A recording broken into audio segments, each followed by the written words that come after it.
I spent weeks investigating the greediest tech companies in America, and the pattern I discovered is terrifying. While these tech companies market themselves as innovative and customer-focused, behind closed doors, they're defrauding governments, exploiting workers, and sacrificing safety for profit.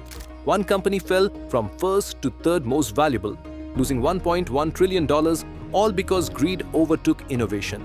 Another settled for $300 million after systematically overcharging the US government, thereby overcharging the taxpayers. This is the dark side of big tech that they don't want you to see. Let's dive in.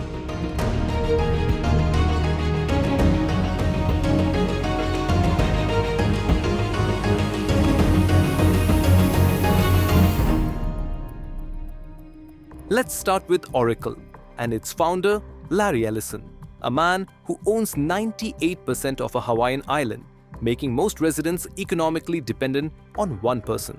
Sound familiar? It should, because this resembles feudal systems. Ellison has been called the samurai warrior of Silicon Valley, with an attitude of, if you want to compete against me, then be prepared to be crushed. And he's lived up to that reputation. Under his leadership, Oracle launched one of the most hostile takeovers in tech history against PeopleSoft. But here's what's really telling about Ellison's character. Despite his obscene wealth of over $250 billion, he's given relatively little to charity, especially compared to figures like Bill Gates. But Oracle's greed goes beyond hostile business tactics. They've been caught defrauding the government multiple times.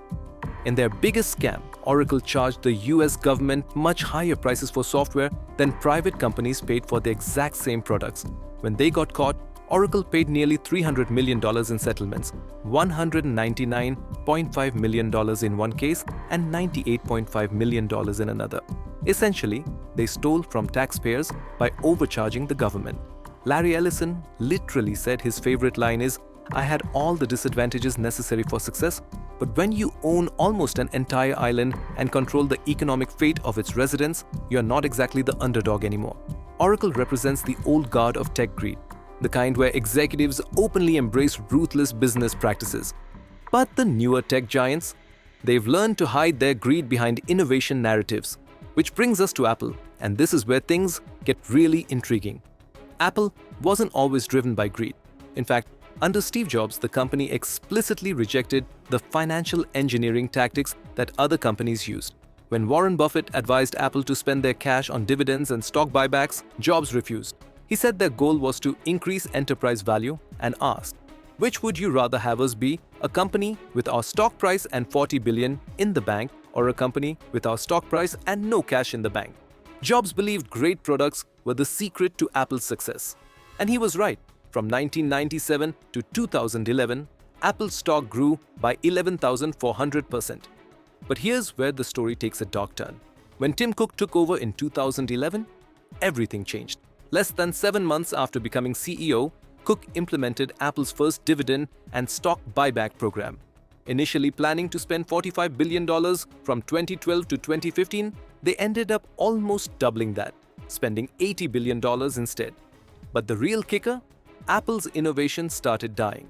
From 2014 to 2017, the iPhone 6, 6S, 7, and 8 all looked nearly identical. Meanwhile, prices skyrocketed. The flagship iPhone stayed at $650 for 7 years under Jobs. Under Cook, it jumped to $1,000 with the iPhone X, a 30% increase in a single generation. Today, Apple spent $110 billion on stock buybacks in 2024 alone, but only $30 billion on research and development. Compare that to Google's $45 billion R&D spend and you see the problem. The company that once revolutionized entire industries is now more focused on financial engineering than actual engineering. And it's showing. They fell from the most valuable company in the world to third place, losing over $1.1 trillion in value. This trend isn't stopping. Apple lost $112 billion in value after their recent iPhone 17 event, a 3.2% stock drop that shows investors are finally questioning whether Apple can still innovate or if they're just coasting on past success. Now let's talk about Meta, formerly Facebook, and Mark Zuckerberg, a man who's turned surveillance capitalism into an art form. Zuckerberg's most controversial decision was extracting and selling user data, prioritizing profit over privacy. This led to the Cambridge Analytica scandal, where roughly 87 million Facebook profiles had their data harvested without consent. But here's what's really disturbing. Facebook actively amplifies hate speech, fake news, and even ethnic violence in places like Myanmar. Why? Because controversial content drives engagement, and engagement drives revenue. Zuckerberg and his team resist fixing these issues because, as one internal document revealed, such algorithms are simply good for engagement and revenue. The human cost? Irrelevant to the bottom line. And just like other tech billionaires, Zuckerberg has his own private compound, a $100 million estate in Hawaii that he expanded to over 2,000 acres this past January. Nothing says, "I'm just like you," quite like owning your own private kingdom. Before we move on to the next one, please make sure to subscribe to our channel and enable all notifications so you don't miss a single video.